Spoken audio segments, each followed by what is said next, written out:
Le pouvoir absolu n'est pas fait de murs de pierre ou de lingots d'or.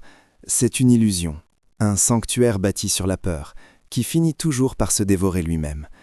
Ces forteresses se transforment inévitablement en tombeaux. Et dans les annales du crime, peu de tombeaux furent aussi ingénieux et aussi dérisoires que celui de Joaquín Guzmán Loera. Le monde le connaît sous un autre nom, El Chapo. Son histoire ne commence pas dans un palais, mais dans la poussière et la misère absolue de la Tuna, un village oublié de Sinaloa.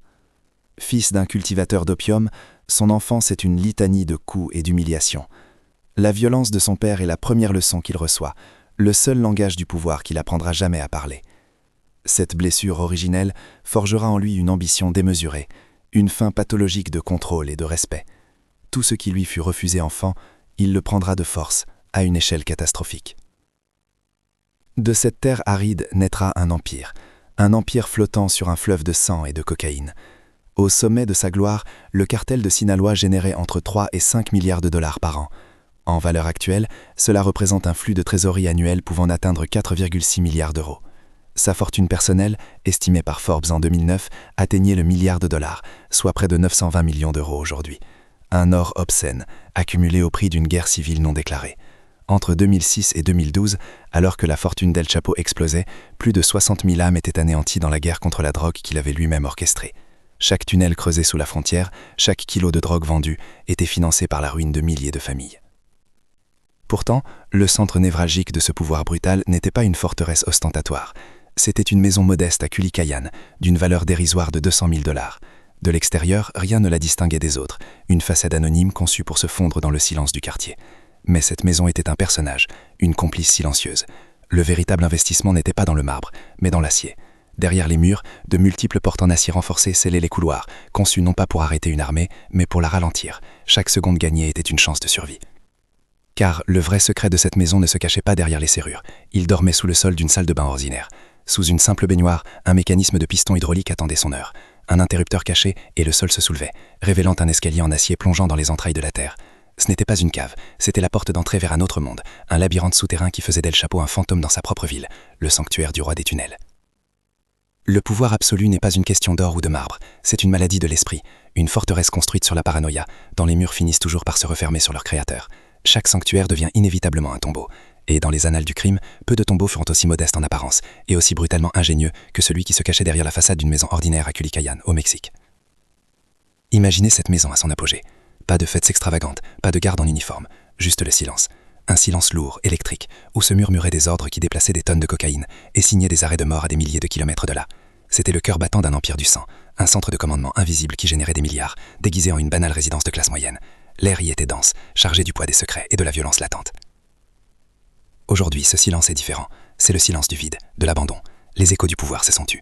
Après la chute du roi, cette forteresse n'a pas été détruite ni transformée en mémorial. Le gouvernement mexicain en a fait quelque chose de bien plus humiliant. Le gros lot d'une loterie nationale. Un ticket gagnant pour un lieu hanté par le fantôme d'un empire. Une propriété dont la valeur marchande dérisoire ne pourra jamais effacer l'odeur du sang imprégnée dans ses fondations. Cet empire reposait sur une fortune obscène, une richesse personnelle culminant à 1 milliard de dollars, soit près de 920 millions d'euros d'aujourd'hui. Le cartel, lui, brassait jusqu'à 4,6 milliards d'euros par an.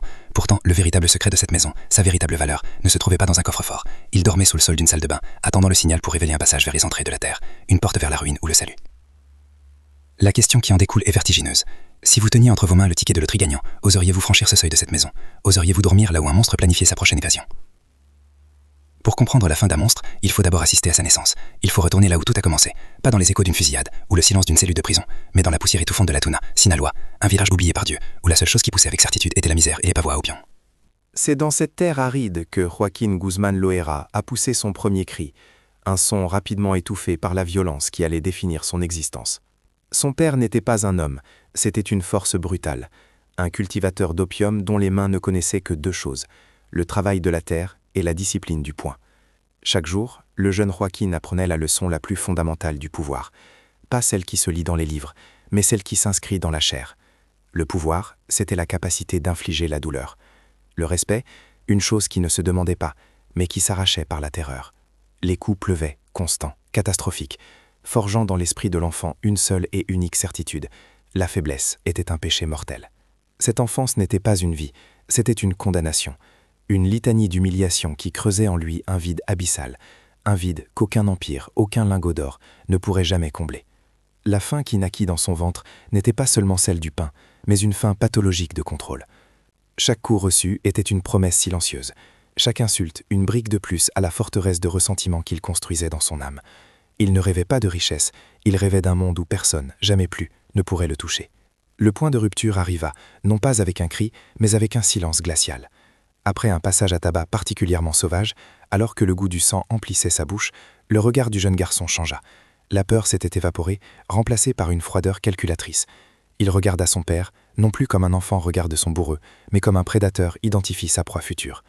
À cet instant, l'enfant de l'Atuna mourut. Une décision irrévocable fut prise, il ne serait plus jamais la victime. Il deviendrait la source même de la peur.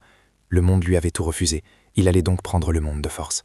Son ascension commença par le bas de l'échelle, là où le sang et la loyauté sont les seules monnaies d'échange. Il n'était qu'un pion dans le grand échiquier du cartel de Guadalajara, mais il apprenait vite.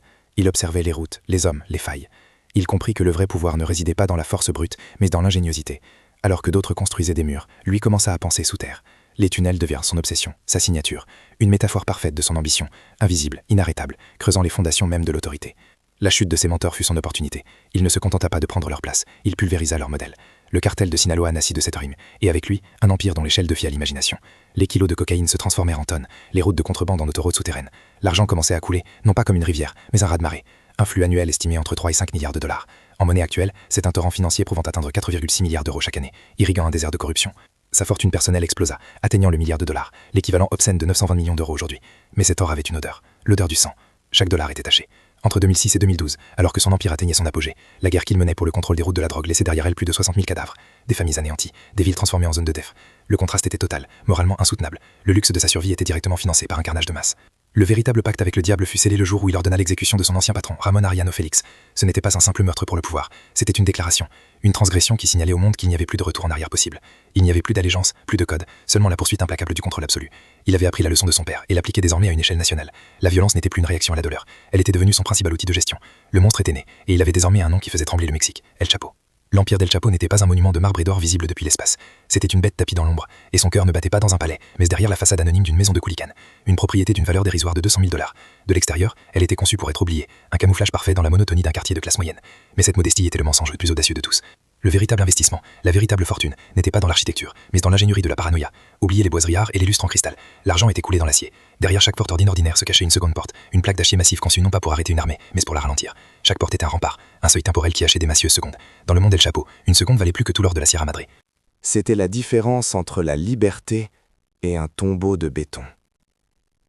Mais la pièce maîtresse de cette forteresse invisible, le joyau de cette couronne de peur, se trouvait dans le lieu le plus intime et le plus banal, la salle de bain, un espace aux carreaux froids d'une propreté clinique.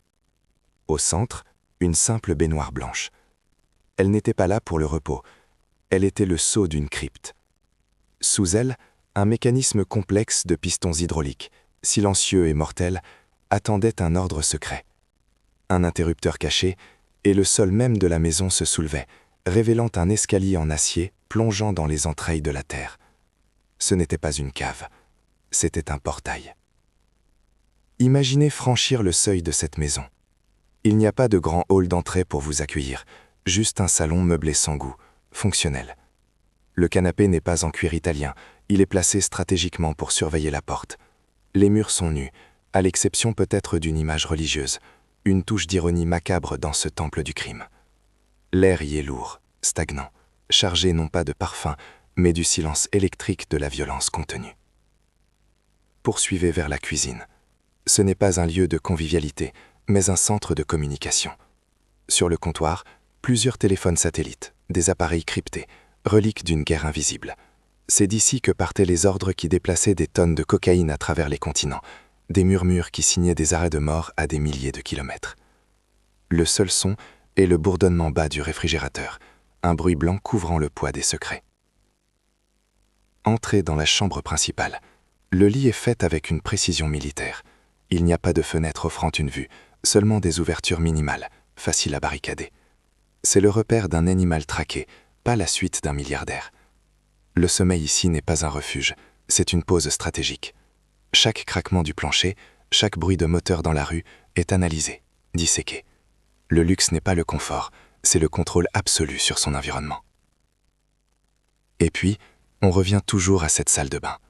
C'est le sanctuaire dans le sanctuaire. La température semble y chuter de plusieurs degrés. Le marbre du sol est glacial sous les pieds, comme la pierre d'une morgue. C'est une pièce qui existe entre deux mondes, le monde banal des apparences au-dessus et le labyrinthe de la fuite en dessous. C'est ici que l'homme valant 920 millions d'euros pouvait devenir un fantôme en une fraction de seconde. La vie dans cette maison n'était pas une vie, c'était une veille. Il n'y avait pas de fête somptueuse résonnant dans les couloirs. Les seuls invités étaient des lieutenants au visage de pierre, apportant des nouvelles du front de cette guerre sans nom. Les employés n'étaient pas des domestiques, mais des gardiens, des hommes dont la loyauté avait été achetée ou forgée de sang. Le silence était leur uniforme. La routine était celle d'un prisonnier dans sa propre forteresse. Les journées s'écoulaient dans une tension perpétuelle, à planifier, à anticiper la trahison, l'assaut. Même les moments en famille étaient hantés par cette réalité. Les rires des enfants étaient un son étranger dans ces murs, conçus pour étouffer le bruit des explosions et des cris. C'était une existence aliénée, déconnectée du monde que son propre empire mettait à feu et à sang. Le véritable luxe d'El Chapo n'était pas ce qu'il possédait, mais ce à quoi il pouvait échapper. D'une simple pression sur un bouton, le monde s'ouvrait sous ses pieds. Un gémissement hydraulique, et la baignoire s'élevait, dévoilant l'abîme. L'odeur qui montait des profondeurs était celle de la terre humide, du béton froid et de la liberté. C'était l'odeur de son véritable pouvoir. En descendant cet escalier d'acier, on quittait le monde des hommes pour entrer dans le sien. Les murs de béton nus, éclairés par des ampoules blafardes, s'étiraient dans l'obscurité. Ce tunnel n'était pas une simple issue de secours, c'était une artère de son royaume souterrain. Une merveille d'ingénierie clandestine qui serpentait sous les rues de Culiacán, une métaphore parfaite de son influence, invisible, omniprésente et mortelle. Ce réseau était sa police d'assurance à plusieurs millions d'euros. Il reliait 7 de ses propriétés, créant une toile d'araignée sous la ville. Pire encore, il se connectait directement au système d'égout municipal. En quelques minutes, l'homme le plus recherché du monde pouvait se dissoudre dans les rejets de la ville, devenant un déchet parmi les autres, insaisissable. Le roi devenait un rat, et c'était là son triomphe. C'est dans le silence de ces tunnels que la véritable nature de son empire se révélait. Il n'y avait pas de salle de torture ici, pas de sang sur les murs. Le mal était plus clinique, plus abstrait. C'était dans ce vide souterrain que des décisions valant des milliards d'euros étaient prises, que des massacres essaient orchestrés. Les murs froids de béton étaient les seuls confidents d'un homme qui planifiait la ruine depuis son propre tombeau. Et c'est là que le contraste devient une abomination morale. La construction d'un seul kilomètre de ce tunnel coûtait environ 1 million d'euros. Pendant qu'El Chapo investissait des fortunes pour creuser sous terre, le citoyen moyen de Sinaloa, marchant sur ce même sol, luttait pour survivre avec à peine 5 000 $ par an. La sécurité d'un seul homme, son luxe de pouvoir disparaître, était financé par le sang de plus de 60 000 âmes. Chaque mètre de béton de ce labyrinthe était un mémorial silencieux à une vie anéantie. Le silence de sa fuite était le son assourdissant de la misère d'une nation. Tout empire s'effondre sous le poids de son propre orgueil. Pour El Chapo, l'hubris avait un nom, Hollywood. Après son évasion spectaculaire d'Altiplano, il ne se sentait plus seulement invincible, il se croyait une légende, un mythe vivant qui méritait d'être gravé dans la pellicule. Cette soif de gloire, ce désir de contrôler son propre récit pour l'éternité, fut son erreur fatale. En contactant l'actrice Kate Del Castillo et l'acteur Sean Penn pour un film biographique, il n'a pas seulement ouvert la porte à la célébrité, il a ouvert la porte de sa propre tombe. La paranoïa qui régnait dans sa dernière planque à Los Mochis n'était plus la prudence calculée de Culiacán. C'était une fièvre, une tension électrique qui saturait l'air. Chaque communication, chaque SMS flirtant avec l'actrice était un clou de plus dans son cercueil. Il pensait sculpter sa légende, mais les agences de renseignement interceptaient ses messages et les utilisaient pour tisser sa linceul. Son obsession de devenir immortel à l'écran était en train de le rendre mortellement vulnérable dans le monde réel. L'écho de sa vanité était devenu une balise guidant ses chasseurs. Le 8 janvier 2016, l'aube se leva sur Los Mochis non pas avec le soleil, mais avec le bruit assourdissant des rotors des hélicoptères des fusiliers marins. Le silence du sanctuaire fut brisé par le fracas d'une porte défoncée. Le piège, patiemment tendu avec les fils de son propre ego, venait de se refermer. La forteresse n'était plus un refuge, c'était une zone de guerre, un abattoir en devenir. La chasse finale avait commencé. La fusillade fut brutale, un déchaînement de violence apocalyptique. Les murs conçus pour protéger le roi étaient déchiquetés par des projectiles de gros calibre. L'odeur de la poudre et du sang remplaçait l'air conditionné. Dans ce chaos, El Chapo fit ce qu'il savait faire de mieux. Il disparut sous terre. Une dernière fois, il plongea dans un tunnel, cherchant le salut dans les entrailles de la terre. Mais cette fois, le labyrinthe n'était plus un chef-d'œuvre des génies, c'était une fuite désespérée. Cette descente n'était pas une évasion, c'était une déchéance. Le tunnel ne menait pas à une autre forteresse, mais directement dans le système d'égout de la ville. Le roi d'un empire de 920 millions d'euros, l'homme qui faisait trembler les gouvernements, rampait désormais dans les excréments, le corps souillé par les rejets de la civilisation qui l'avait empoisonné. C'était la justice poétique la plus crue, le monstre retournant en cloaque. L'image finale de sa liberté est une ruine. Lui et son chef de la sécurité émergent d'une bouche d'égout au milieu d'une avenue, puant, trempés, vaincus. Le mythe s'évapore dans la lumière crue du jour. Il vole une Volkswagen Jetta rouge, non pas pour une fuite audacieuse, mais pour un dernier sursis pathétique. La capture ne fut pas le point d'orgue d'une bataille épique, mais une simple interception sur une route secondaire. Le milliardaire tout-puissant, le fantôme insaisissable, n'était plus qu'un fugitif sale dans une voiture volée, son regard vide fixant la fin de son monde. Pendant ce temps, la planque était mise à sac, non pas par une foule en colère, mais par la froide efficacité de l'État. Chaque pièce fut retournée, chaque secret exposé. Les fusils plaqués d'or, les liasses de dollars, les téléphones cryptés, les reliques d'un pouvoir déchu furent cataloguées comme de simples pièces à conviction. L'Empire n'était plus une entité vivante et terrifiante, c'était devenu un inventaire pour un rapport de police. Le sanctuaire avait été profané. Le cœur de l'Empire m'attâtait plus. Les murs, autrefois témoins silencieux de complots valant des milliards, n'étaient plus que des surfaces criblées de balles.